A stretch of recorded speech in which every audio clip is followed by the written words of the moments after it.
और ये तस्वीर आपको दिखाते लखनऊ की, जहां पर चल रहा है भामाशाह अवार्ड सेरेमनी और मौजूद हैं योगी आदित्यनाथ। मंत्री श्री सुरेश कुमार खन्ना जी,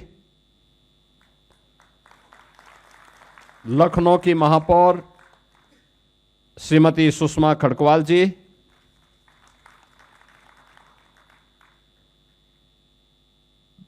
विधानसभा हरियाणा के पूर्व अध्यक्ष श्री ज्ञानचंद गुप्ता जी, माननीय विधायक डॉक्टर नीरज बोरा जी, माननीय विधायक डॉक्टर राजेश्वर सिंह जी,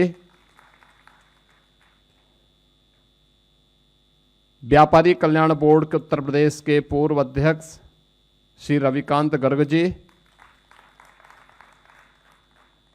वरिष्ठ व्यापारी नेता श्री संदीप बंसल जी,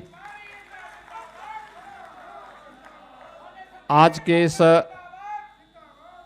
कार्यक्रम में उपस्थित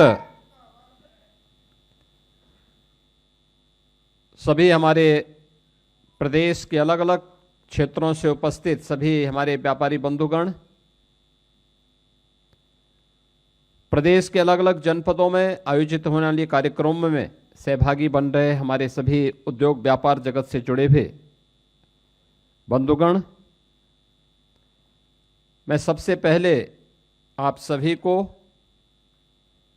पूरे प्रदेश के और देश की आर्थिक उन्नति के आधार आप सभी उद्योग व्यापार जगत से जुड़े हुए व्यापारी बंधुओं का आज के इस समारोह में हृदय से अभिनंदन करते हुए दानवीर भामाशाह की जयंती की पूर्व संध्या पर उनके स्मृतियों को नमन करते हुए उन्हें विनम्र श्रद्धांजलि अर्पित करता हूं। बहनों और भाइयों, जब हम यहां पे भामाशाह जयंती की पूर्व संध्या पर एकत्र हैं, मुझे श्याम नारायण पांडे की हल्दी घाटी की कुछ पंक्तियां याद आ गई, जिसमें उन्होंने लिखा है कि यह एक लिंग का आसन है, इस पर न किसी का शासन है। नित सेहक रहा कमलासन है, यह सिंहासन सिंहासन है। यह सम्मानित अधिराजों से, अर्चित है राज समाजों से, इसके पदरज पोंछे जाते, भूपों के सिर के ताजों से। एक इसकी रक्षा के लिए हुई कुर्बानी पर कुर्बानी है, राणा तू इसकी रक्षा कर, यह सिंहासन अभिमानी है।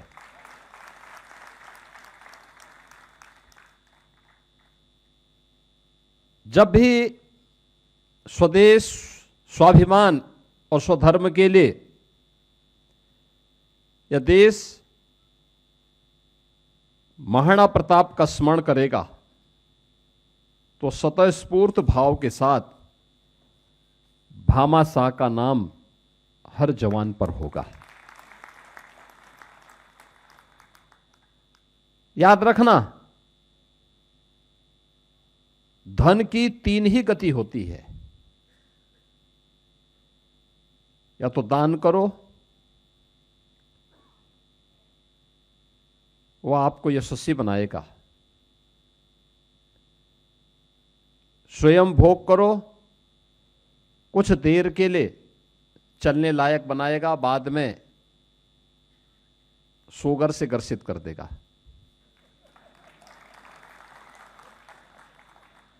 और अन्यथा गलत तरीके से जब धन का अर्जन होता है तो वह नाश का कारण भी बनता है, जैसे आपने माफियाओं के नाश को देखा होगा।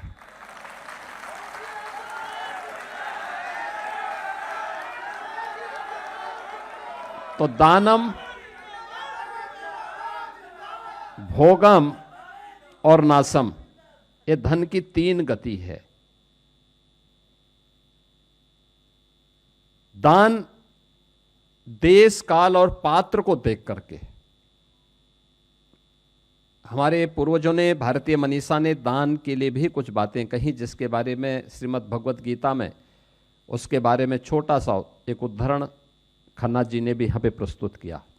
वह सात्विक हो, देश के लिए, धर्म के लिए, लोक कल्याण के लिए, गरीब कल्याण के लिए दिया जाने वाला दान हमेशा सार्थक होता है और व्यक्ति को, पीढ़ी को यशस्वी बनाता है। दानवीर भामाशाह 29 जून 1547 को उनका जन्म होता है राजस्थान में। राजस्थान की भक्ति और शक्ति का समन्वय वहां की धरती पर अद्भुत रूप से हम सबको देखने को मिलता है। और उस धरा पर जन्म होता है वीरवर भामाशाह का। व्यापारिक वृत्ति और मेवाड़ राजवंश के प्रति उनकी निष्ठा को देखते हुए उन्हें मेवाड़ का एक महामंत्री के रूप में भी राज परिवार के द्वारा नियुक्त किया जाता है। वहां से जो भी मेवाड़ राजवंश से अलग अलग रियासतों के लिए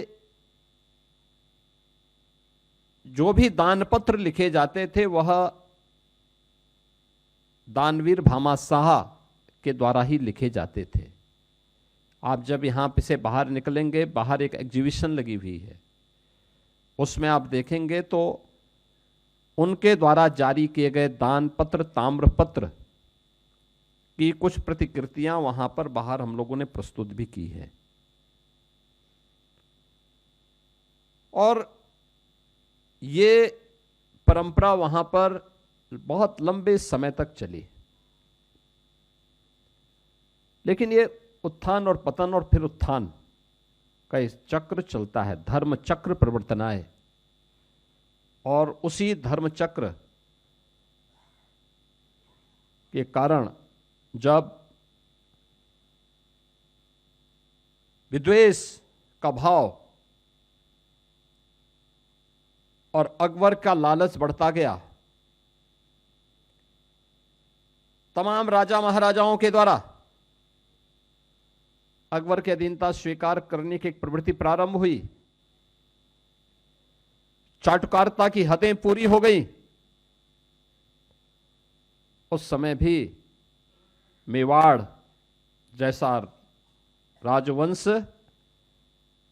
देश और धर्म की खातिर विदेशी दासता के अधीन कार्य करने को कतई सहमत नहीं थे। उन्होंने तब भी कहा कि नहीं, हरगिज नहीं, इसका फैसला युद्ध करेगा। हल्दी घाटी के युद्ध में एक तरफ लाखों की सेना थी, दूसरी ओर 20,000 सैनिकों के साथ महाराणा प्रताप हल्दी घाटी के युद्ध में लड़ते हैं। युद्ध बढ़ते बढ़ते जब निर्णायक दौर की तरफ गया तो जिसमें 20,000 की सेना लाखों की अकबर की सेना पर भारी पड़ रही थी, लेकिन तोपों के सामने बहुत अधिक समय तक ठहर नहीं पाई।